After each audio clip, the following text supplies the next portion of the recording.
केंद्र सरकार ने जैसे ही सुप्रीम कोर्ट बंद हुआ छुट्टियों के लिए, वैसे ही उसके कुछ घंटों के बाद ऑर्डिनेंस लाके सुप्रीम कोर्ट के जजमेंट को पलट दिया। ये तो सीधे सीधे केंद्र सरकार सुप्रीम कोर्ट को चुनौती दे रही है, सुप्रीम कोर्ट को चैलेंज कर रही है कि तुम जो मर्जी ऑर्डर कर लो, तुम्हारे सारे ऑर्डर हम 2 मिनट के अंदर ऑर्डिनेंस लाके बिल लाके सब खत्म कर देंगे। केंद्र बनाम दिल्ली सरकार की तकरार अभी खत्म नहीं हुई है।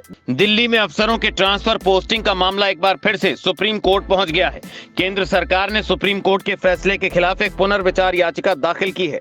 केंद्र सरकार ने सुप्रीम कोर्ट में याचिका दाखिल कर 11 मई के फैसले पर पुनर्विचार की मांग की है। केंद्र सरकार का यह कदम ऐसे वक्त में आया है जब एक दिन पहले ही केंद्र सरकार ने एक अध्यादेश जारी किया है, जिसे लेकर एक बार फिर से दिल्ली सरकार से तकरार बढ़ती दिख रही है। इस अध्यादेश के जरिए केंद्र ने ट्रांसफर और पोस्टिंग के अधिकार उपराज्यपाल को दे दिए हैं। इस अध्यादेश के जरिए केंद्र सरकार राष्ट्रीय राजधानी सिविल सेवा प्राधिकरण का गठन करेगी, जो दिल्ली में ट्रांसफर, पोस्टिंग और विजिलेंस का काम करेगी। इसके 3 सदस्य होंगे, जिसमें दिल्ली के मुख्यमंत्री के अलावा मुख्य सचिव और गृह सचिव होंगे।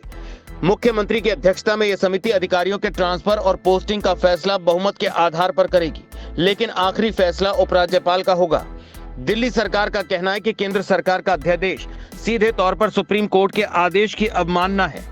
केंद्र सरकार के इस अध्यादेश की आम आदमी पार्टी की विधायक और दिल्ली सरकार की शिक्षा मंत्री आतिशी मारलेना ने केंद्र सरकार के इस अध्यादेश को सुप्रीम कोर्ट के संवैधानिक बेंच के आदेश की अवमानना बताया और कहा कि केंद्र सरकार अरविंद केजरीवाल को अधिकार मिलने के डर से यह अध्यादेश लेकर आई है। यह अजीब है कि भले ही दिल्ली की जनता ने 90% सीट अरविंद केजरीवाल को ही दी हो, लेकिन सरकार कोर्ट का फैसला भी पलट रही है।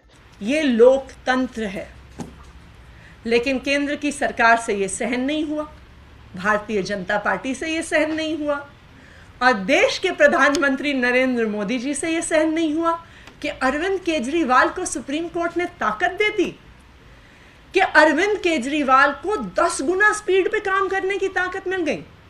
मोदी जी की तो रातों की नींद उड़ गई। मोदी जी को अरविंद केजरीवाल की सपने आने लगे, डरावने सपने आने लगे।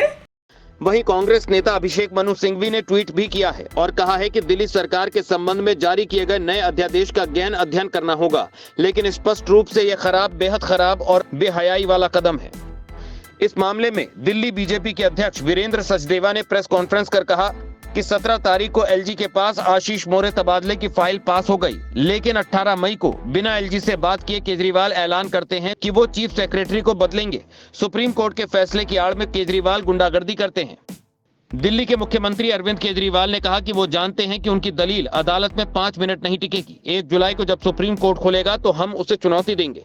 मुख्यमंत्री ने यह भी कहा कि जल्दी ही दिल्ली में एक बड़ी रैली होगी।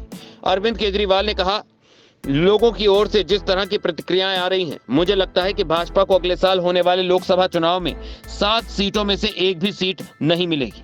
तो दिल्ली के लोगों के बीच में जाऊंगा मैं अब, और बहुत जल्दी दिल्ली के अंदर महारैली की जाएगी। और मुझे जिस तरह से रिएक्शन आ रहे हैं जनता के, मेरे को लगता है कि इस बार दिल्ली के अंदर भारतीय जनता पार्टी को जनता 7 में से एक भी सीट नहीं देने वाली। जनता बहुत नाराज है इनके हथकंडों से, इनकी तानाशाही से और इनकी गुंडागर्दी से। उन्होंने कहा कि लोकतंत्र और दिल्ली के 2 करोड़ लोगों के साथ एक क्रूर मजाक है। केंद्र ने 1 हफ्ते के भीतर सुप्रीम कोर्ट के फैसले को पलट दिया। केंद्र सुप्रीम कोर्ट को खुले तौर पर चुनौती दे रहा है।